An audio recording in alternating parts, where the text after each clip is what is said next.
É a primeira vez que eu dou uma palestra e eu estou numa posição olhando de baixo para cima, e isso é uma sensação maravilhosa, vocês não têm ideia, que a gente se sente muito à vontade. Geralmente a gente está lá em cima e fica todo mundo olhando para a gente tem que montar estratégia social para cada um de vocês que estão aqui. Graças a Deus que o nosso cérebro social funciona bem, né? Mas aqui é legal, porque a gente se sente como se estivesse numa mesa conversando com vocês. E vai ser um pouco isso. O papo hoje é falar de método de trabalho, né? Então, eu sei que outras vezes a gente já veio falar do autismo propriamente dito e das suas peculiaridades, atualizações e tudo isso. Mas eu acho que o sonho de todos nós, pais, professores, médicos, terapeutas, envolvidos na atividade do trabalho com a ajuda dos pacientes com autismo, é a gente poder criar algo que faça a diferença. Criar algo que mude paradigmas. E eu tive a sorte de realizar um sonho que hoje está sendo realizado, de ter um ambiente que eu olho e eu me sinto orgulhoso, porque realmente tem feito uma diferença inacreditável. Era algo que a gente estudou muito para chegar até onde a gente chegou. A gente trabalhou muito, talvez além das nossas forças. Tivemos muita ajuda lá de cima, porque a forma como as coisas aconteceram, parece que tinha que ser assim, né? Depois vocês vão entender um pouco disso. Mas aconteceu. E a gente também agora está se sentindo na obrigação de falar para vocês o que foi feito, como foi feito, e de abrir isso para vocês, para que vocês entendam aonde nasceu o Priority, por que está dando tão certo e para onde a gente quer ir. Porque a gente acredita também que todo o trabalho ele está sempre em construção, a gente está sempre aprendendo e crescendo. Né? Quanto mais pessoas estiverem vendo isso, como a gente viu outros trabalhos, e crescendo em cima desse trabalho, melhor para os nossos pacientes, melhor para o autismo. Tentar trazer aquilo que existe de mais moderno em cada área de atuação e transformar isso aí, pesquisa, em realidade clínica, todos nós já sabemos que é muito difícil. E isso não é difícil aqui só no Brasil, isso é difícil no mundo inteiro. Então, ouvir às vezes de pessoas que vêm de outro país, olham para o nosso trabalho e falam, nossa, a gente queria ter isso no nosso país, também dá um orgulho imenso. Tá? Então, hoje a gente vai tentar desenhar um pouco para vocês sobre isso, sobre o método de trabalho. Tá? Então, eu vou falar um pouco das questões teóricas, eu vou falar um pouco do desenho de como funciona, de como foi o raciocínio por trás do Priority. E depois, para a parte mais gostosa, parte mais maravilhosa, não podia ser diferente, a doutora Aline vai poder apresentar para vocês o trabalho sendo feito, nas suas minúcias. Tá? Vocês vão adorar, né? Poder ver isso. A minha parte é um pouco teórica, um pouco chata, mas depois aí a Aline abrilhanta vocês com prática. Tá? Pedimos desculpas, porque uma das representantes da nossa equipe, que inclusive é a minha querida esposa, a Roberta, não pôde estar aqui agora, era para ela ter vindo, eram para ser 3 palestras, vão ser 3, a Aline vai dar a parte da Roberta, mas infelizmente a gente teve um problema de saúde ontem à noite na família, e fizemos muito esforço para eu estar aqui, para a Aline estar aqui, mas a Beta precisou ficar, tá? Então, a gente pede desculpas, mas foi por motivos de força maior. Bom, vamos lá. Então, o que aconteceu com o Priority é que, na realidade, o Priority já tem mais de 10 anos, né? Ele já tem bastante tempo. E ele era um trabalho que era realizado por uma fono, que aqui está, a Aline, a psicóloga, que é a Roberta, que trabalhavam de uma forma conjunta, como se fossem uma pessoa só, que conseguiram fazer uma mágica de ter um trabalho no mesmo ambiente, onde uma participava do trabalho da outra, uma observava o trabalho da outra, e elas tinham uma capacidade de trabalhar a equipe que parecia uma família. Tá? E desse trabalho, elas desenvolveram uma outra atividade de apoio à escola, com treinamento e criação de um protocolo para mediadores para paciente com autismo. Então, essas crianças passaram a ser acompanhadas por mediadoras que eram treinados e supervisionados por elas, e a escola recebia um apoio delas. Esse trabalho foi um trabalho que no Rio começou a crescer muito, porque a capacidade técnica de elas gerenciarem essa prática foi algo que foi ganhando a confiança de pais, foi algo que foi ganhando a confiança de professores, de escola e de outros médicos que começaram a encaminhar esses pacientes. Depois disso, a gente começou a agregar pessoas. Pessoas começaram a entrar nesse trabalho. E duas pessoas chaves acabaram por entrar nesse processo, e, a partir daí, tudo começar a mudar. A primeira é quem vos fala, porque eu e a Beta, a gente estava namorando, a gente começou a pensar em casar, eu morava em São Paulo, fui para o Rio, e aí me uni a ela, e me uni ao trabalho, o autismo que nos uniu. A gente se conheceu em congressos de autismo, então acabamos nos unindo. E um outro médico de Salvador, que é o Dr. José Carlos Pitangueiras, que é especialista em administração hospitalar. Ele é técnico nisso, ele é um médico especialista em administração que tem uma filha com autismo, se aproximou da equipe com o intuito de trazer a filha para fazer cuidados. E, de repente, a gente começou a conversar. Eu tinha acabado de vir do mestrado, tinha tido contato com muita tecnologia no assunto do autismo. O Zé com muita tecnologia a respeito da questão de gerenciamento de clínica, e as meninas com toda essa experiência. Então, começou um trabalho de brainstorm, onde a gente estudou famílias, onde a gente estudou médicos, onde a gente estudou escolas, onde a gente estudou terapeutas, e começamos a listar uma série de vantagens e desvantagens ao longo de tudo que a gente encontrava. E, em cima disso, a gente começou a bater a cabeça para ver como a gente poderia criar um sistema que pudesse funcionar da forma mais ideal possível. Esse processo durou 1 ano, tá? De muito trabalho, né? Um trabalho que não tinha muito retorno, porque era estudar, formatar, bater a cabeça, ver que aquilo estava errado, rasgar, como se você estivesse escrevendo um texto, né? Você vê que está tudo ruim, aí você rasga, escreve tudo de novo, aí todo mundo se xinga, se bate, aí ninguém quer se ver, aí passa uma semana, todo mundo se ama, e vai indo. E aí nasceu o Priority. Como é que é? Não, foi isso mesmo.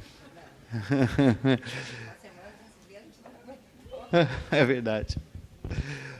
Bom, então eu vou falar um pouco do raciocínio técnico, depois dessa breve introdução. E depois a Aline vai trazer para vocês. Então, hoje vocês vão entender como funciona o Priority. Tá? A gente não veio aqui para mostrar criança melhorando, que fez bem, não. A gente vai mostrar como a gente trabalha, tá? Para que vocês entendam a ideia, né? Bom, a ideia básica todo o raciocínio por trás do Priority, ele é feito através de um tema muito recente que se chama epigenética, tá? Então, até mais ou menos a década de 80, isso vale para qualquer desenvolvimento, não só de crianças autistas, mas qualquer tipo de desenvolvimento. Os cientistas achavam que desenvolver criança era ter bons pais. Tá? Então, quem era responsável por todo o amadurecimento era a escola e pais. Se você tivesse bons métodos de ensino e pais bem treinados, esses filhos acabavam se desenvolvendo bem. Tá? A partir da década de 80, a gente começou a suspeitar, que foi quando começou a aparecer a parte do genoma, né? Quando o genoma humano estava sendo desenhado, estava sendo descoberto. Então, começou-se a achar o contrário, que os pais eles não tinham o que fazer. A criança nascia e ela já tinha o mapa genético de como esse cérebro ia se desenvolver, de como esse sistema nervoso ia se desenvolver, e não tinha muito o que fazer. Tá? A gente podia mudar alguma coisa ou outra, mas se fosse para uma criança ter uma dificuldade, ela teria de qualquer maneira. Então, o que a gente tinha que fazer era selecionar os genes antes da criança nascer. Então, essa era a ideia. Lógico que o tempo passou, e aí a gente descobriu que essa teoria também não era uma teoria boa. E a gente acabou descobrindo uma nova teoria, que era, na realidade, a união dessas duas teorias, que é a teoria epigenética. Então, como é que funciona isso? Nós temos uma base genética, onde nós construímos o nosso desenvolvimento. Essa base genética ela vem dos nossos pais, né? E desde o primeiro da fecundação, a gente vai mostrar isso para vocês, ou até antes da fecundação, começam a se selecionar o ambiente onde esses genes estão embebidos, começam a ser selecionados para preparar essa criança para aquilo que ela vai enfrentar aqui fora. Eu costumo dizer que se você estiver tendo uma vida muito difícil antes de você engravidar, os seus espermatozoides e os seus óvulos já estão sabendo que vai ser uma guerra aqui fora. E eles começam já a se preparar quais genes vão ser selecionados. E é óbvio que num mundo atual onde a gente vive, muita poluição, muita modernidade e muita pressão, os genes responsáveis por problemas psiquiátricos e neurológicos começam a ser selecionados a partir daí. Essa é a principal causa de todas as alterações neuropsiquiátricas. E, como vocês podem ver, aqui tem um gráfico onde a gente tem as maiores alterações epigenéticas durante o desenvolvimento de uma criança. Vocês vejam que no início ali à esquerda, nós temos ali o período em que o espermatozoide e o óvulo estão nas gônadas. Isso significa que se o pai leva uma vida difícil, que não dorme direito, que bebe, que fuma, que é obeso, que tem dificuldade metabólica, que tem dificuldade imunológica, e o pai está fabricando espermatozoide toda semana, ele vai ter dificuldades. É maior a chance dele desenvolver. Saiu na Nature, por exemplo, que pais obesos têm 50%, agora em 2014, 50% mais chance de desenvolver crianças com autismo do que pais não obesos. Mas é por causa da obesidade? Não. É porque geralmente a obesidade vem de um estresse muito grande. Graças a Deus, os óvulos das mães são produzidos quando elas têm 9 anos de idade, o que é muito bom, porque é uma das idades mais saudáveis que existem. Mas, depois que o feto está dentro da barriga da mãe, quem vai passar para o feto como está o ambiente aqui fora é a mãe, certo? Então, a mãe também é importante nesse processo. E a gente vê que o momento do desenvolvimento onde a gente tem mais alterações epigenéticas é durante a fecundação. Tá? Então, num país onde a gente tem a maior parte das gravidezes sendo gravidezes indesejadas ou não programadas, imagina-se que essa fecundação, esse período de fecundação não acontece num momento muito tranquilo, onde a gente tem lá o pai e a mãe pensando em ter filho. Geralmente acontece no meio do carnaval, todo mundo enchendo a cara, né? E aí depois, 9 meses, vai ver o resultado. Então, isso influencia no desenvolvimento epigenético das crianças. Tá? Não é a causa de todos os problemas, mas influencia. Tá? E o que a gente aprendeu é que o sistema nervoso ele tem centenas de situações que estão acontecendo o desenvolvimento desde o primeiro trimestre da gestação até os 25 anos de idade. E cada uma dessas situações, multiplicação de neurônio, poda neuronal, mielinização, amadurecimento das regiões cerebrais, conectividade, sistema humoral, formação de sinapse, apoptose, tudo isso você tem centenas de proteínas que são responsáveis e você tem genes entrando e saindo da jogada para que isso funcione, para que essa matemática aconteça de uma forma programada e correta. Tá? Então, você imagina que nós, ambiente, somos responsáveis, na hora que a gente está fazendo terapia, para ativar esses sistemas, para que eles entrem na jogada e as crianças que estão com dificuldade passem a ter menos dificuldade. Passem a produzir essas substâncias e começar a se desenvolver de forma mais correta. Então, voltando aqui para o slide anterior, vocês estão vendo que a gente tem um vale. Isso aqui foi o trabalho que revolucionou a epigenética. A gente conseguiu comprovar aqui, esse valezinho que vocês estão vendo, a bolinha azul lá em cima andando, era o desenvolvimento que era para ser normalmente. A partir do momento que eu tenho alguma coisa no ambiente interferindo nesse desenvolvimento, eu mudo o leito do rio onde corre a minha vida, o meu desenvolvimento. Outros genes começam a entrar na jogada, e dependendo do timing com que esses genes entrem na jogada, o perfil do desenvolvimento começa a mudar. Isso pode ser tanto para ruim, se eu tenho uma criança, e de repente estoura uma guerra aqui, fica precisando lutar por comida, o pai e a mãe morrem, eu vou mudar esse perfil epigenético para uma situação de estresse, uma situação ruim. E ela vai ter que se adaptar a essa situação. Mas também pode ser por uma situação boa.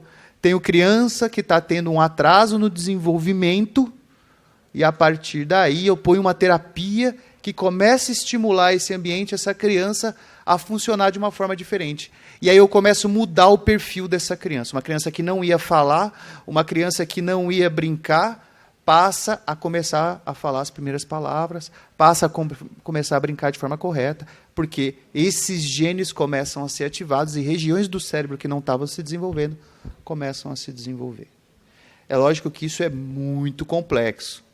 Tá? A gente já consegue ter isso bem desenhadinho hoje, mas é uma outra aula que a gente precisaria ter muito tempo para conversar sobre como isso funciona. Mas para vocês entenderem um pouquinho qual é o papel da epigenética, vocês vão ver aqui nesse slide, a parte de cima mostra o quanto é importante o ambiente genético, a nossa estrutura genética, a nossa família, a nossa herança para o desenvolvimento do cérebro. As regiões em vermelho são as regiões onde a genética influencia mais. Tá? E na parte de baixo, vocês estão vendo aonde o ambiente influencia. Tá? Então vejam que o verde é onde todo o ambiente influencia. E o vermelho é onde influencia mais. Tá? Então vejam o quanto o ambiente é muito importante, tanto quanto a genética. Por quê? Porque o ambiente seleciona a genética. A genética é como se fosse a nossa cozinha. Tem todos os ingredientes, tudo que a gente precisa para fazer o bolo. E você é o ambiente. Você vai falar, não, eu quero um pouquinho disso, um pouquinho daquilo, um pouquinho daquilo, um pouquinho daquilo. Aí você pega e faz o bolo. Então, nós, terapeutas, temos que aproveitar essa genética, aproveitar o que a criança tem e usar em favor dela. O bom terapeuta é aquele que reconhece quais ingredientes precisam e consegue montar o bolo da forma correta. Bom, entendendo sobre isso, vocês têm toda a base de raciocínio que a gente precisa ter para o priority, né? Para a criação daquilo que a gente imagina como sendo ideal. Por quê, Caio? Porque o resto, conhecimento da fono, a fono tem. Conhecimento do médico, o médico tem. Conhecimento da psicóloga, a psicóloga tem. Conhecimento do professor de teatro, o professor de teatro tem. Agora, como é que a gente vai fazer para a gente dar para esses profissionais esse conhecimento sobre essa criança? Como é que eu vou fazer esse desenho epigenético de como está essa criança, em que momento ela está em cada fase do desenvolvimento? Porque a ideia não é só entender qual é o perfil dessa criança. A gente tem que entender em que momento do desenvolvimento de cada área, dentro desse perfil, essa criança está. Como que eu vou fazer isso sem exames, sem ter uma situação de avaliação genética, de ver esses genes se manifestando? Então, a gente aí abusou um pouco de um raciocínio que a gente começou a desenhar. Então, a gente imaginou que aquele momento da criança, a gente passou a chamar de espinha dorsal. Tá? A espinha dorsal, ela é a base de raciocínio de tudo. E a gente começou a desenhar o que seria importante para essa espinha dorsal, para a gente entender naquele momento. Quais são as áreas que a gente tinha que a gente iria abordar, tanto na questão de entender como elas estão, como na questão de entender como elas, do que a gente ia fazer para mudá-las. Né? Nessa espinha dorsal, a gente desenhou 10 itens. E essa espinha dorsal ainda está em constante construção. Tá? Apesar de ela ser a base de raciocínio, a gente ainda aprende todo dia em como mexer nela e algumas vezes ela muda um pouco. Hoje ela está dessa maneira. Então, nós temos uma área que é a área do comportamento, a gente tem uma área que a gente chamou de ansiedade, uma área que a gente chamou de afetividade, a área da senso-percepção, da motricidade, da sociabilidade, do perfil acadêmico, perfil familiar, e cognição e comunicação. Tá? Cada área dessa tem outras tantas sub-áreas, e cada sub-área tem um questionário em que a gente tenta responder. E aí, esses questionários, em cada sub-área, vão dar o perfil de alteração daquela criança nessa área da espinha dorsal. Como é feito isso? Desculpe. Isso é feito através de uma avaliação, onde a gente capta a visão da família, que para a gente são pessoas que estão em contato com essa criança há mais tempo, apesar de muitas vezes estarem dominados pela emoção e pela sensação no momento de angústia, por ver um filho que está com dificuldade, a gente tenta trazer isso um pouco para o racional, e mesmo assim a gente sabe que existem algumas dificuldades, e por isso a gente tem um momento de observação clínica, onde os clínicos também vão ter a visão sobre esse terapeuta. E, na medida do possível, uma avaliação neuropsicológica e a avaliação do perfil de funcionamento neuronal, às vezes com exames, onde a gente também tem uma visão funcional da situação, né, de como está o cérebro nessas condições. Então, esse método de avaliação segue em etapas. Então, a gente tem uma etapa em que é o acolhimento. Para a gente, talvez esse seja o método mais importante de todos, porque é a fase onde a gente vai mostrar para aquela família que nós estamos lá à disposição deles, que eles encontraram um ambiente onde a gente vai fazer tudo por eles, onde a gente vai entender as angústias deles, por piores que sejam, onde a gente vai mostrar para eles que estamos prontos para recebê-los e que lá vai ser a fonte de cuidado do filho deles. Ao mesmo tempo, a gente faz uma anamnese, onde a gente apronta todo um raciocínio, história e como toda a epopeia que a maior parte das famílias já passaram por inúmeras situações de dificuldade, que não deram diagnóstico, que correu atrás, que não sei o quê, que fez exame, que sofreu. Tudo isso a gente tenta entender. Tá? Depois disso, a família vai para casa, descansa, volta num outro dia e faz um questionário. Esse questionário é que vai ter aquelas perguntas que eu falei para vocês, de cada subitem. É um questionário gigantesco que hoje beira 700 questões. Tá? Essas questões são a base de raciocínio.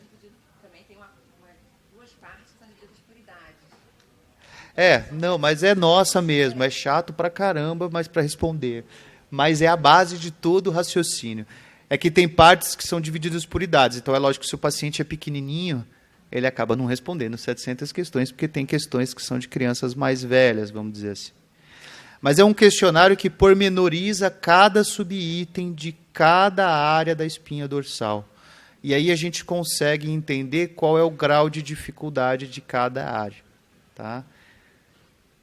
É lógico que cada área da espinha dorsal e cada subárea representa um momento do desenvolvimento, que é representado por uma fisiologia ou uma fisiopatologia, que é uma fisiologia que não está funcionando, que é representada por uma dificuldade de produção de algumas proteínas, que é representada por uma alteração genética. Então, nós estamos conseguindo, através desse questionário, desenhar a alteração epigenética, o momento daquela criança. Tá? Depois a gente tem uma entrevista familiar sistêmica, que é feita por terapeutas familiares dessa área da terapia familiar sistêmica, que vão entender o momento dessa família. Tá? Se essa família está num momento diagnóstico, se essa família está num momento de entendimento da situação, se essa família está enfrentando um momento de regressão ou de agressão dessa criança, ou se essa família está se separando, se o pai e a mãe se odeiam, se as pessoas não conversam direito. Toda essa análise é feita. Tá? Depois a gente tem uma observação da comunicação dessa criança. Então, a criança é recebida em ambiente com uma fonoaudiologista e ela vai ser observada quanto às questões, tanto essa observação do comportamento, da comunicação e a observação do padrão de interação social, eles são feitos para que os terapeutas respondam aquele questionário. E aí os dados dos pais sejam confrontados com os dos terapeutas para ver se existe uma congruência. Né? Mas não é para dizer para o pai, não, a criança não tem, não. É porque a gente sabe que tem uma visão dos pais e tem uma visão dos terapeutas. E a gente precisa ter uma visão global da situação. Tá?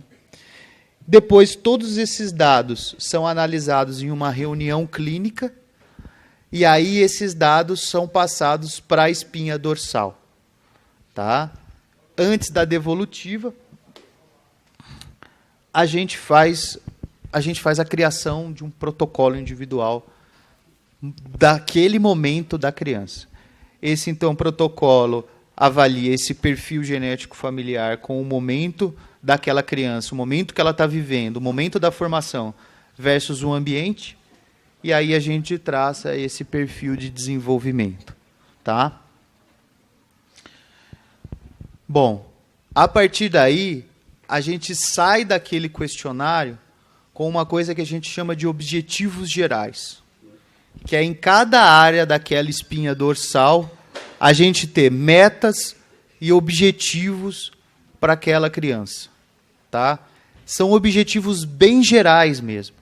Não tem nada específico, como fazer atendimento, não, são coisas bem generalizadas. Tá? E esses objetivos gerais são passados aos pais na devolutiva, junto com um programa de tratamento que a gente acredita que vai cumprir melhor aqueles atendimentos. Mas qual programa? Cada criança tem o seu.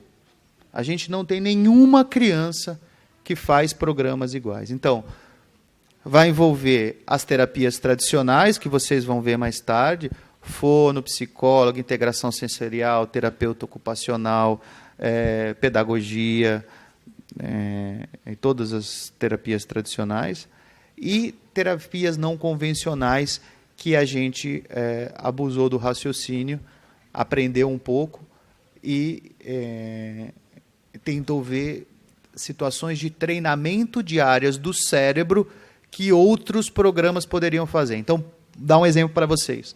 A gente quer treinar a reciprocidade social e a gente quer treinar a cognição social. Arrumamos um professor de teatro, tem mestrado em dramaturgia, e criamos protocolos de exercícios que raciocinam sobre todo o desenvolvimento do cérebro social. Então, a gente, por exemplo, naquela meta da socialização, vê que o rapaz está no momento do desenvolvimento do cérebro social X, a gente pede para o professor entrar com a metodologia X. A partir daquele momento, o cérebro social começa a se desenvolver numa linha progressiva.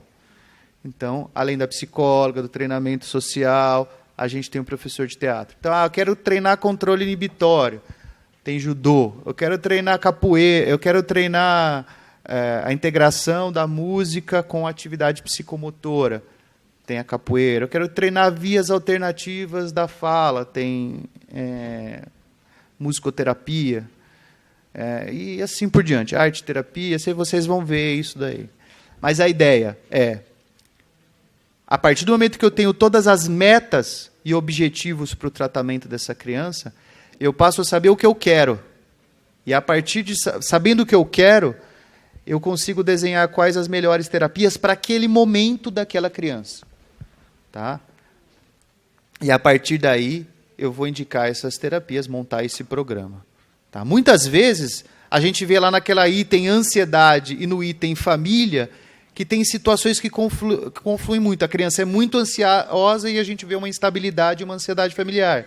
Então, a gente sabe que se a gente instalar, primeiro, um programa de terapia familiar, depois, um programa de treinamento familiar, que vocês vão ver, a gente vai dando conhecimento a essa família e vai aliviando o padrão de ansiedade dessa família, e através daquele sistema da ocitocina, que depois eu posso explicar para vocês, a família começa a produzir mais ocitocina, o filho começa a receber mais ocitocina, e o nível de ansiedade, o sistema de recompensa da criança começa a melhorar, e o nível de ansiedade começa a melhorar também. Então, existem N maneiras de a gente conseguir essas metas e esses objetivos, mas elas têm que ser bem traçadas.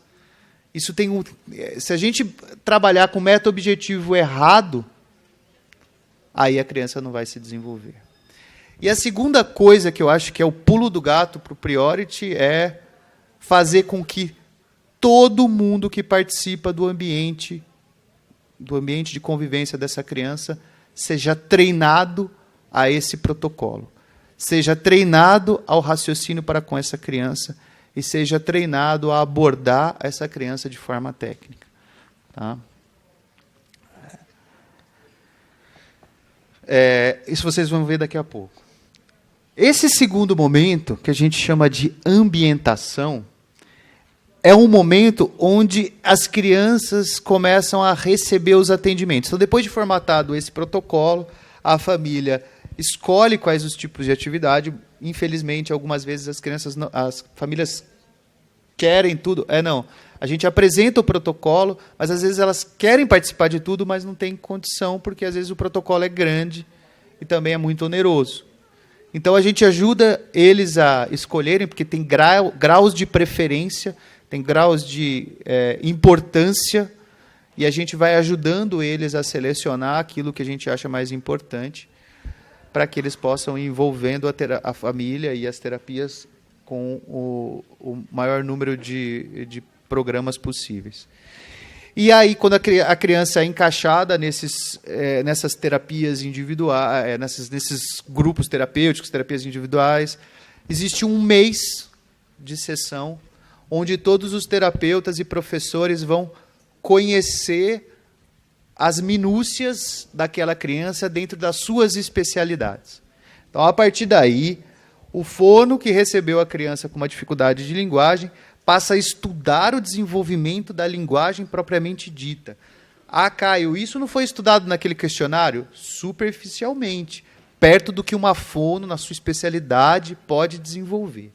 Então, dentro daqueles objetivos que foram criados, a fono vai entender exatamente o momento que essa criança está. A psicóloga, exatamente o momento que essa criança está. O professor de teatro, o professor de música, vai todo mundo desenhar uma coisa, uma situação de conhecimento, de ambientação dessa criança para com o terapeuta. Para isso, a gente precisa de vínculo. Não adianta eu fazer isso lá na primeira observação, porque aquela criança não tem vínculo comigo.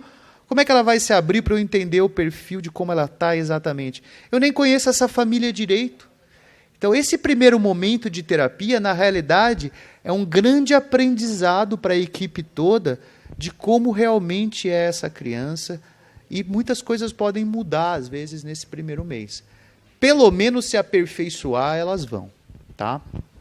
E, a partir daí, a gente cria alguma coisa que a gente chama de objetivos específicos. Isso é, dentro daquelas áreas de objetivos gerais, nós temos algumas terapias e professores que são mais especializados em algumas áreas. Mas eu, dentro da minha área, posso trabalhar vários objetivos, às vezes, que não estão ligados à minha área. Mas dentro da minha área, eu tenho objetivos e metas específicas da minha área, que são apresentados ao protocolo após esse mês. E assim são também apresentados à família, escola, médico e todo mundo. Tá? Como é que funciona isso? A gente tem, então, a partir daí, uma prática de treinamento dos ambientes de trabalho. Tá? A gente considera a criança um ambiente de trabalho. Então, um dos ambientes a serem treinados, e talvez acho que o principal deles, é a criança. Então, a criança recebe as terapias e recebe o programa propriamente dito. É muito interessante que depois, agora de 3 anos de Priority, às vezes as próprias crianças falam termos técnicos. Uma criança que há 3 anos não falava, de repente começa a aprender a falar, e ela sabe de tudo, ela controla o outro, ela é o melhor monitor que tem. Olha, amiguinho, você não está conseguindo se controlar. Você precisa respirar, né? E aí eles vão aprendendo os protocolos, eles começam automaticamente saber que as outras crianças do grupo, que em momento estão do desenvolvimento, né? E é muito interessante isso. Mas os terapeutas, eu sou fono, mas eu sou treinado ao protocolo de objetivos e metas específicas da terapeuta ocupacional. Eu sei o que a psicóloga está fazendo e por que está fazendo. Eu sei o que o professor de teatro faz. Eu sei o que o professor de música faz, eu sei o que a escola faz. E mais, temos uma equipe de gerenciamento do ambiente escolar. Tá? Depois vocês vão ver como isso é feito. Então, estamos dentro da escola, estamos entendendo as dificuldades da escola, estamos ajudando a escola a entender como funciona aquele paciente, entender o protocolo daquele paciente, e juntos formatamos uma resolução para aquele problema. E temos ainda um ambiente, então, terapia, escola e a família. Família é treinada a entender esse protocolo, a entender de psiquiatria, a entender de psicologia, a entender de fono. Sim, porque se a gente não fizer isso lá dentro, eles vão procurar na internet. E vão procurar um monte de coisa que às vezes não tem relação com o filho deles. Eu não vou dizer nem que eles vão procurar coisas erradas, porque às vezes não procuram. Às vezes procuram coisas corretas, mas às vezes não tem a ver com o filho deles. Né? Então a gente treina a família a entender o protocolo do próprio filho. Um programa que a gente chama de treinamento parental. Passamos essas metas e objetivos para os médicos e para outros ambientes profissionais. Às vezes a criança faz fono em um outro instituto e vem fazendo no nosso grupo outros trabalhos, teatros. Então, a gente acredita que esses profissionais são os nossos parceiros e a gente desenha com eles junto a essas metas e objetivos e tenta entender em que momento a criança está dentro do trabalho do outro terapeuta, para que tudo funcione como Beta e Aline funcionavam na época onde eram só as duas. Lembrando que hoje nós temos 40 pessoas trabalhando em equipe, em conjunto, e todo mundo conhecendo todos os pacientes. São 150 pacientes. Então, para que isso funcionasse nessa matemática, foi muito suor, né? Bom, a partir disso, a gente fecha um ciclo de trabalho e a criança só termina esse ciclo depois que acontecerem duas coisas. Ou quando aquelas metas e objetivos forem cumpridos, e aí todo o processo de avaliação é refeito, redesenhado e tudo começa de novo. Ou quando se fecha-se um ano, e aí um ano de tratamento, um ano depois, é refeito e reavaliado. Porque se não foram preenchidas todas as metas, a gente vai querer saber o porquê. Então, às vezes, a gente tem que redesenhar essa situação. Porque, como é uma situação muito dinâmica e que tem centenas e milhares de variáveis, elas podem estar erradas, né? E a gente aí reavalia. Tá? Bom, para vocês entenderem como é que funciona essa ideia, a gente tem uma hierarquia. Tá? E essa hierarquia começa nos monitores, que são geralmente profissionais acadêmicos que estão em treinamento e que no futuro vão se tornar terapeutas, mas que participam do Priority de todas as atividades, principalmente das atividades de grupo. Depois nós temos os terapeutas e os professores, tá? Que são os profissionais responsáveis pelas atividades, e cada criança tem o seu terapeuta líder. Essa criança é o responsável pela formatação, pelo cumprimento do projeto terapêutico e do treinamento dos ambientes. Treinamento de família, treinamento de escola e assim por diante. E também de pontuar as dificuldades que estão existindo, tá? Que vão ser discutidas em reuniões clínicas, que a gente tem em todas as segundas-feiras de todos os pacientes, e reuniões clínicas emergenciais, que a gente tem a qualquer momento quando acontece algo que a gente considera importante de ser visto naquele momento. Às vezes é até uma mudança de paradigma, aconteceu alguma coisa, a criança vai trocar de escola, vai trocar de mediador. O mediador é a figura do terapeuta que fica dentro da escola e que treina a sociabilidade, educação. E a gente tem um setor dentro do Priority que a gente chama de coordenação de mediação, que coordena esses mediadores e que treina os mediadores, que dá apoio à escola também, dá apoio aos familiares e centraliza todas essas informações. Então, nós temos os coordenadores, cada área tem o seu coordenador, tem o coordenador dos grupos, tem o coordenador da fono, o coordenador da psicologia, da terapia ocupacional. E, acima dos coordenadores, nós temos os diretores, tá? Que são as pessoas que têm uma visão mais global da situação. Então, tem diretoria clínica, diretoria financeira, diretoria e assim por diante. E, em cima da diretoria, a gente tem a mesa conselheira, que é composta pelos sócios, que aí tomam as decisões estratégicas relacionadas a novo programa que vai entrar, a questão de gerenciamento de todos os protocolos e tudo. Tá bom? Bom, eu acho que a ideia é essa, a gente tentar mexer o máximo possível, ser um ambiente perfeito para construir aquele ser humano e se desenvolver o melhor possível. Tá? Estamos começando agora um programa de condução, né? A gente está experimentação para adultos. Temos 2 pacientes já se profissionalizando, então nós estamos começando a montar esse mesmo protocolo que a gente montou para criança, a gente está começando a montar para final de adolescência e para adulto. E a ideia é que isso, até um ano, comece a entrar na jogada também, para que a gente possa continuar esse processo. Oi? Pode trocar. Tá? Então, agora, rapidamente, a gente vai abrir um pouco para dúvidas, enquanto a Aline se prepara. E depois, aí vocês vão ver a coisa funcionando na prática. Pode perguntar. Eu queria que... Agora vocês vão sentir como é tá aqui. Então, a pessoa que for falar, eu prefiro que levante... Elas também vão escrever as perguntas, e é até melhor, porque às vezes a pergunta de um é a pergunta do outro. Então, enquanto... Só se o meu estiver ligado na internet. Posso. Mas Me fala a internet aqui. É melhor, vão escrevendo as perguntas e eu vou selecionar. Desculpa. É da cultura, né? Você sabe a senha? Tá. Tem o meu aqui também. Quer ver o meu? Não, melhor pegar o daqui, porque você não corre o risco. Ó, dei 1 hora certinho. Tá vendo? Contadíssimo. Só vira o meu computador. Quer trocar? Já troca. É melhor. Ah, então tá bom. Aí eu passo pra você? Deixa eu só responder a primeira que levantou a mão ali, isso aí que... Ela tá lá e vai... Se identifique, por favor.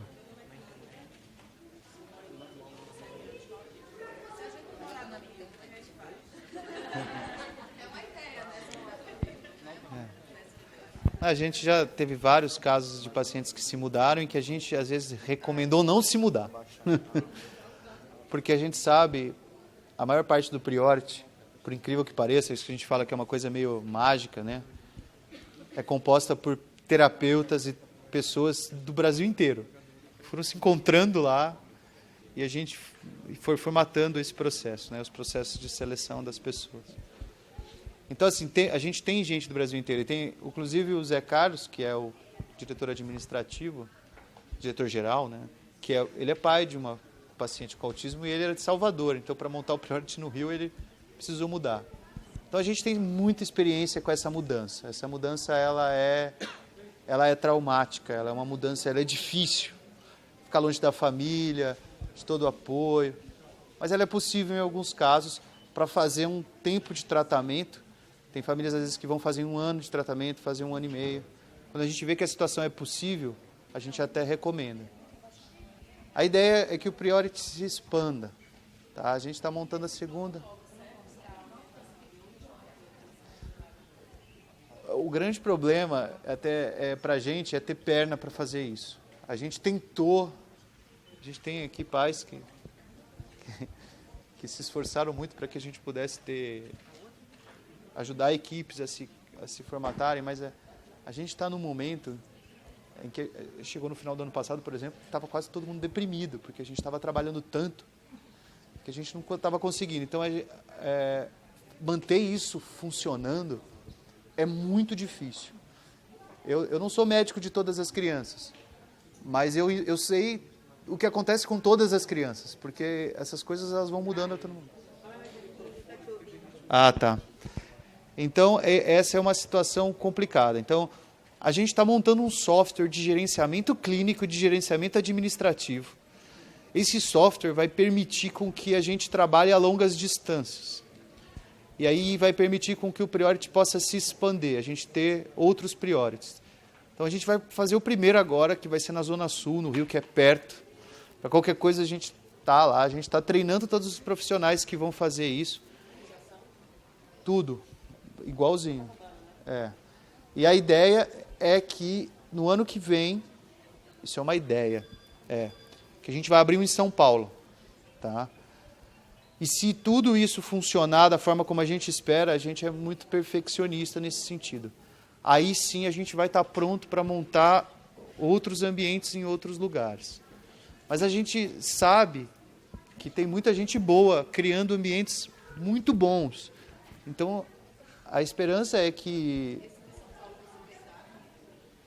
Eu sei que é para o ano que vem. Tá? Pro ano que vem. Não, quando eu não sei.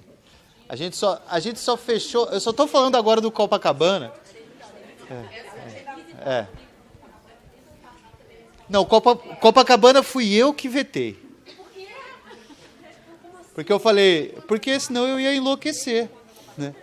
Porque eu falei, a gente não tem perna e eu não quero que abra sem a gente ter perna para funcionar. Eu quero que funcione. Então, assim, essa é a primeira mão, porque a gente acabou de fechar o contrato agora.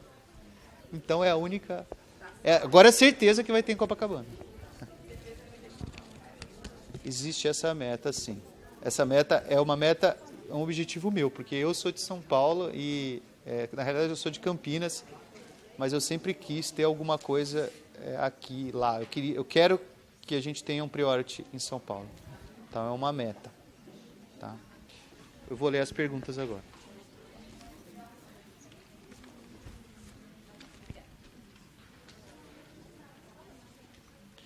Vocês têm alguma experiência com tratamento medicamentoso? Eu, que sou da parte médica, eu sou diretor clínico do Priority, eu sou médico psiquiatra, eu trabalho com as medicações. A equipe, a gente treina a entender as medicações, mas eles não trabalham com medicação porque não tem um médico lá. O Priority é uma clínica de atendimento. Então, tem pacientes que passam comigo, eu alugo uma sala lá, apesar de ser diretor clínico, eu alugo uma sala lá onde eu faço meus atendimentos médicos. Mas o Priority não faz atendimento médico. O Priority trabalha com os outros médicos que encaminham. Então, quando a gente precisa de uma mudança na medicação, alguma situação, a gente contacta o médico, conversa com a situação e reencaminha o paciente para o médico.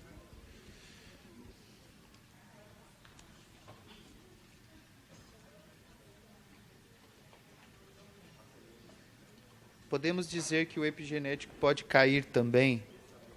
Podemos. O raciocínio, a ciência muda a todo momento. Tá? A gente tenta trabalhar com aquilo que a gente tem de mais moderno. É difícil o raciocínio epigenético cair da maneira mudar totalmente. Ele pode mudar um pouco o perfil, porque hoje a gente já sabe basicamente 50% de todos os genes que causam o autismo e como eles se manifestam e por que eles causam. Daqui uns 2 anos a gente já vai ter os mapas das doenças neuropsiquiátricas e como intercala isso, como funciona, em que time esse gene entra, em que time ele sai, como é que faz para a gente manifestar. Então, isso é bem real das coisas como elas funcionam. Tá? Mas, como a gente está sempre aprendendo, sempre crescendo, as coisas podem mudar. Gostaria de saber em relação do Priority versus escola. Vocês pretendem ir para a Zona Sul? A parte da escola, a gente tem esse setor que gerencia a mediação e cada terapeuta líder tem a sua estratégia específica para aquele paciente, para aquela escola. Às vezes a gente tem a mesma escola, outros pacientes, a estratégia é diferente. Às vezes a gente tem o mesmo paciente, diferentes escolas, estratégia diferente. Mas a estratégia é traçada em equipe, tá? Dependendo da necessidade do paciente. Vamos supor que o paciente precise mais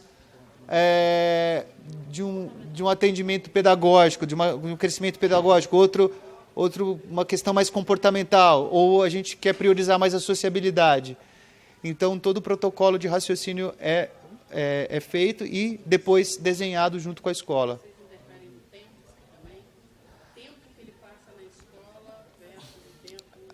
A gente tenta não ser intervencionista, determinista, virar para a escola e falar tem que ser assim. A gente não acredita que esse tipo de trabalho funcione. A gente trabalha em parceria com a escola. Então, a escola apresenta o projeto pedagógico daquela criança e a gente apresenta o projeto clínico. A gente tenta fazer com que haja uma confluência. A Helene é especialista nisso e, com certeza, ela vai poder trabalhar muito tempo com isso, vai poder esclarecer essas dúvidas melhores para vocês. É possível fazer uma visita para o Instituto? Claro, estamos abertos a visitas, sim. Nós temos visitas toda semana, precisa ser programado. Tem momentos que é um pouco mais difícil, por exemplo, esse começo de ano é um pouco mais difícil porque a gente está recebendo muita criança, é muita criança nova. Vocês sabem que as crianças às vezes têm dificuldade de adaptação. Então, gente circulando lá a todo momento pode ser um pouco mais difícil. Então, a gente programa momentos onde a gente acha mais adequado que essas visitas aconteçam. Vocês atendem pessoas de outros estados? Atendemos, sim. Tá? É uma coisa muito específica, é uma avaliação de uma semana, onde a pessoa passa lá, faz uma avaliação, cria-se esse protocolo, e aí esse protocolo é encaminhado para a equipe terapêutica. Tá? Na verdade, a gente teve uma forma no início de receber as pessoas de fora e a gente viu que não estava sendo muito efetivo porque era difícil de dar supervisão e orientação ou compartilhar algumas ideias em outros estados. Então, hoje a gente faz um trabalho um pouquinho diferenciado do início. Então, a gente tem pais, tem até uma mãe que está aqui com a gente, que ela tem um protocolo diferenciado hoje porque ela faz parte desse primeiro momento. Hoje a gente tem uma avaliação que é feita só pelos diretores, a orientação é passada para a família, é família leva essa orientação para a escola ou para a equipe terapêutica do seu estado. Mas vocês não vão até nós. Então, nesse primeiro protocolo a gente ia. No primeiro protocolo a gente ia. Só que agora não tem mas perna. A gente chegou até algumas escolas, é muito difícil, porque a gente tem que ter uma constância, né? Então a gente, às vezes, a equipe muda, né? Saiu da fonte, foi para outra, e aí aquele trabalho tem que ser feito novamente. E quando a gente vai, a gente tem que ter um dia inteiro. Mas só deixa eu resumir isso, porque a situação é a seguinte: se é difícil gerenciar as coisas embaixo das nossas barbas, as coisas longe são muito mais difíceis. Então, gerenciar tratamento à distância é muito difícil. Então, a ideia é porque começou a ficar mais difícil cuidar dos pacientes de fora do que os pacientes de dentro. E como a gente tem uma responsabilidade, a gente resolveu não fazer isso nesse momento. A gente precisa crescer mais, a gente tem muita coisa em andamento. Mas vamos ver se no futuro isso é possível. Falaram sobre o preço. Eu não tenho problema nenhum de falar sobre preço, mas esse varia muito por causa do... Cada criança tem o seu protocolo. E cada protocolo tem um preço. Mas tem criança que faz protocolo de R$800 e tem criança que faz protocolo de R$5.000, de R$6.000. E isso vai porque, às vezes, não é só a criança que está atendendo. É a criança, é o irmão, é o pai, é a mãe. Então, às vezes, você tem vários atendimentos, várias pessoas daquela família sendo atendidas. Então, isso realmente... A variação é muito grande, depende até do momento. Então, a criança, às vezes, num ano está com um custo, no outro ano já tem um custo menor ou um custo maior. Isso varia de acordo com o momento da criança. Acho que é isso. A visita técnica, ela é um pouco diferente. A visita é para fazer o aprendizado, o treinamento, para participar das terapias e das coisas. Isso, a gente tinha um pouco disso também no protocolo anterior, a gente vetou porque quando você vira o spotlight, o que acontece? Todo mundo quer conhecer. E aí os pais começaram a reclamar que tinham outras pessoas na terapia e as crianças não estavam se desenvolvendo da forma como deveria. E é verdade, porque a gente sabe que o paciente autismo, ele leva, às vezes, semanas para entender uma mudança. Quando você coloca uma outra pessoa desconhecida naquela terapia, a gente tem salas de espelho onde você consegue observar as terapias, mas só a movimentação no corredor às vezes fazia uma criança entrar em crise. Então isso é algo que para a gente deu uma vetada nesse momento, porque a gente está com um ambiente já muito poluído e a gente quer despoluir o máximo possível. Tá?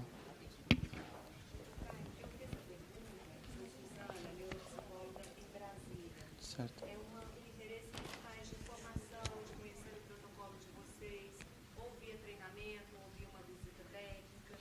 A visita de conhecer... Não, a visita, ela é aberta. O que a gente considera visita técnica é uma visita de treinamento. Essa visita de treinamento é que está um pouco vetada nesse momento. Mas a gente pode visitar, vocês vão conhecer isso lá, né, em loco. Isso a gente pode agendar. Agora, o treinamento especificamente, a gente não tem isso desenhado. A gente tinha, mas o Priority era um. Agora o Priority está outro. Então, a gente ainda vai ter que redesenhar uma situação que nem essa. Tá? Mas isso não significa que a gente possa ajudá-los a raciocinar, a trabalhar junto, fazer reuniões, essas coisas. Isso não tem problema nenhum. A gente é super aberto. Aliás, a gente está aqui para isso.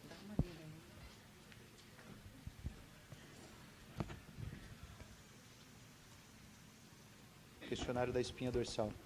O questionário da espinha dorsal, ele está em criação. A gente acabou de fazer um novo. E a gente é muito obsessivo com isso. Então, assim, vocês querem saber o que é o questionário de espinha dorsal? Assim,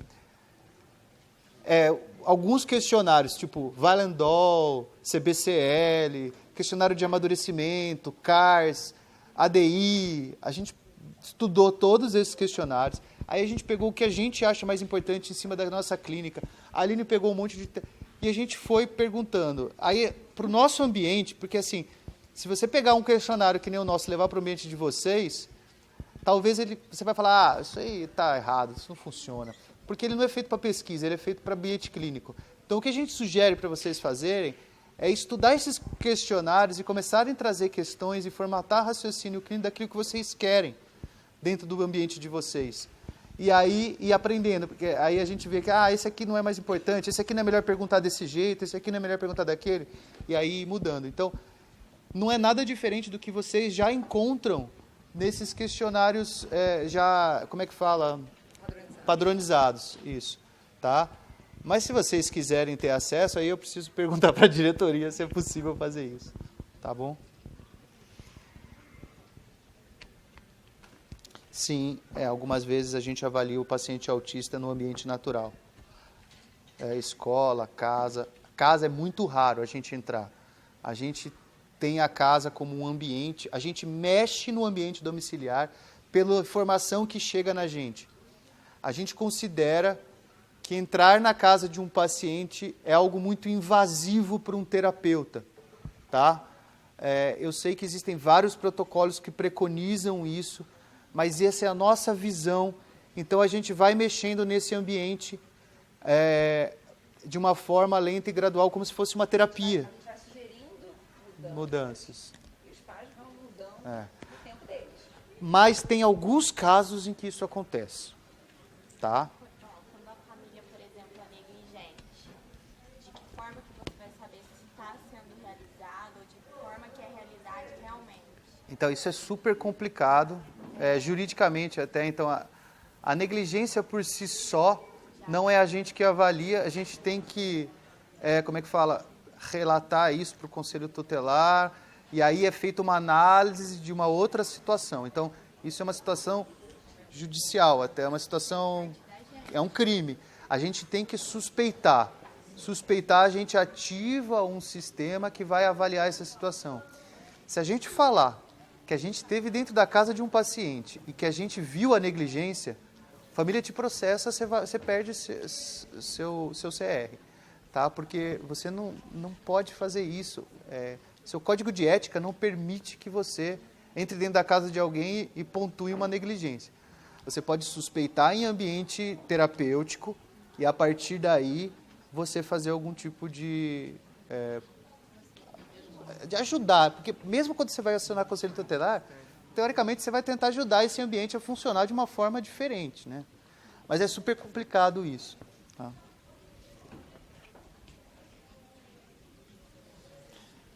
Tá? De que forma? Essa pergunta é excelente. De que forma é passado para os pais uma visão de equipe? Os pais entram no Priority, eles cheiram isso. Tá? É assim, o pai entra no Priority para fazer um atendimento, vou fazer a entrevista. Acabou de chegar a primeira vez. Tem um terapeuta da criança recebendo a criança na porta. O outro terapeuta que não conhece a criança chama pelo nome. A secretária conhece a família, sabe o nome, sabe que o motorista que vem buscar, sabe tudo da criança. Então a gente faz questão com que todo mundo entenda o perfil daquela criança, qual o tratamento, chama. Então, assim, a família sente isso ao entrar. É lógico que depois... O que a gente tem usado muito, é um recurso que todo mundo tem usado, montar, por exemplo, eu tenho alguns grupos no WhatsApp, então sou eu, a professora de yoga, a terapeuta ocupacional e a psicóloga. Então, hoje, sem a família. Sem a família. A mediadora, às vezes, entra também, dependendo do trabalho que a gente está fazendo. E aí, por exemplo, a gente viu essa necessidade porque eu canto uma música do Peixinho que bota a mão e faz assim. Aí, no dia seguinte, a criança foi para a psicóloga, né, e bota a mão, P, e bota a mão, P, e ela não sabia o quê. Isso é coisa da Aline, negócio de P. Aí a gente agora troca tudo. Então, a gente filma um pouquinho e manda para o terapeuta. Aí a yoga, ela faz uma atividade, trabalhou com uma postura X, aí passa para todo mundo. Aí o professor de artes, você lembra aquela postura que você fez na yoga? Era da árvore. Vou fazer uma árvore. Então a gente vai, e aí os pais ficam sabendo, olha, foi a árvore que a gente desenhou na artes, que ele fez na yoga na semana passada. Então os pais percebem que a gente conhece. Né? A gente fala o tempo inteiro das crianças, a gente troca o tempo inteiro. Tem uma outra pergunta super legal aqui, que eu acho que tem tudo a ver com o Priority. Se a família acredita que o principal objetivo da família é diferente do Priority, então a gente tem lá os objetivos, as metas, e de repente a família acha que é outro. Isso acontece muito. Mas isso é igual à falta de treinamento parental. A culpa é nossa. Significa que ou a gente errou e a família está certa, ou a gente não treinou essa família o suficiente. Essa família precisa de mais treinamento e de mais... Aconteceu isso até com o Zé, porque o Zé é nosso sócio, que confia totalmente na gente, e ele falava, nós temos que treinar a pedagogia, né? O objetivo principal da minha filha é aprender a ler e escrever. E a gente, não, Zé, não é assim, você tem que entender. Ele sabia todo o processo de leitura e escrita, que era a sílaba, que era vogal, primeiro é vogal, consoante vogal. Ele sabia todos os processos, mas a filha dele não conseguia. Mas não era esse o objetivo naquele momento para a filha. Ele queria entender o processo. Aí levou... Não queria aplicar para a filha dele naquele momento. Levou quase um ano. Aí era nós da diretoria que atendíamos. O filho falou, tudo bem, Zé, então você vai ser atendido por alguém que não é da diretoria. E aí foi desenhado igualzinho. E aí ele começou a fazer, ele por estar no Priority, ele achou que ele era treinado o suficiente. E realmente ele era treinado o suficiente, mas não ao protocolo da própria filha. Ele resolveu desenhar o protocolo da filha. Então você imagina o cara que sabia tudo sobre protocolos, tentar desenhar o próprio protocolo. Aí ele passou a ser treinado como todos os pais. Ir lá direitinho, ser treinado como todos os pais. Em 2 semanas, estava tudo resolvido e a menina começou a se desenvolver muito melhor, né, dessa parte. Então, assim, para vocês verem o quanto é importante a gente treinar a família. Pode ser, se eu tiver um filho autista, eu vou precisar de treinamento. Porque quanto ao meu filho, eu preciso entender as minúcias dele, que vêm dos terapeutas. Então, não tem assim... Eu sou o maior especialista de autismo. Se o Gadia tiver um filho com autismo, ele vai precisar de treinamento para com esse filho. Então, é assim que funciona. Tá?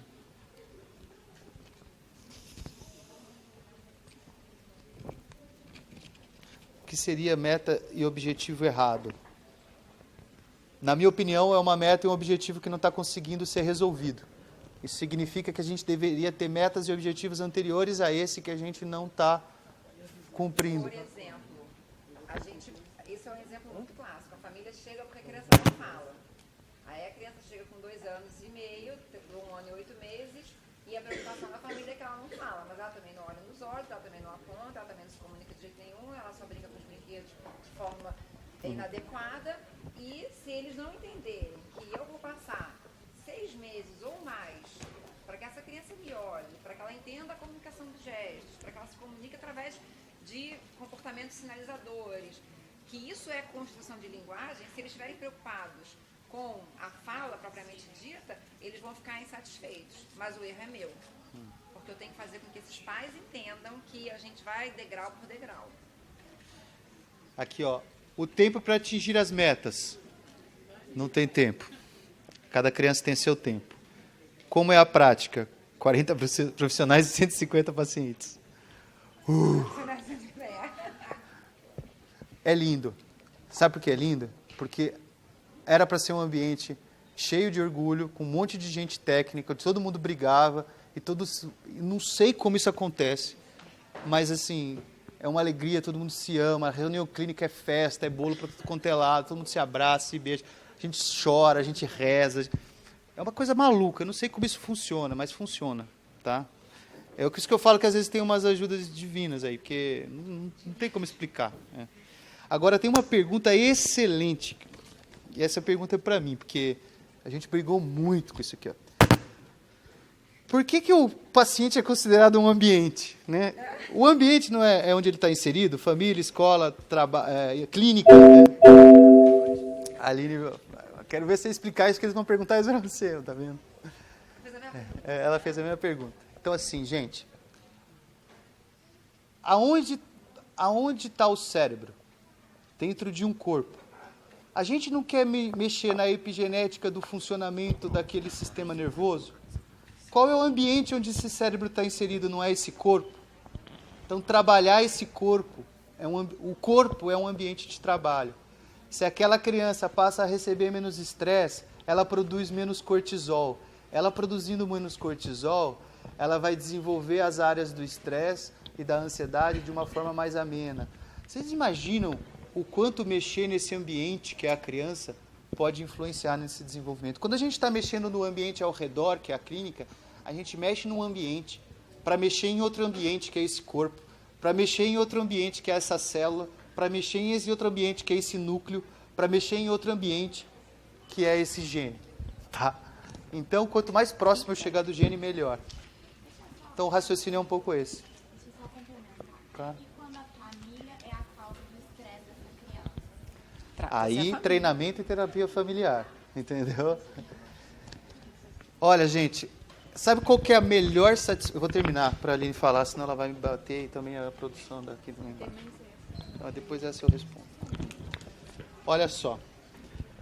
Sabe qual que é a melhor maneira de você saber que sua palestra que você fez uma boa palestra?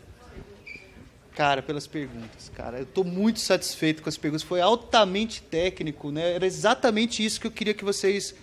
A gente entrar nessas discussões. Foram discussões realmente que a gente levou anos para começar a ter. E vocês, assim, numa hora de trabalho, significa que talvez eu tenha conseguido passar um pouco da imagem. Tá? Vamos ver agora a parte prática. Agora senta lá. Obrigado, gente.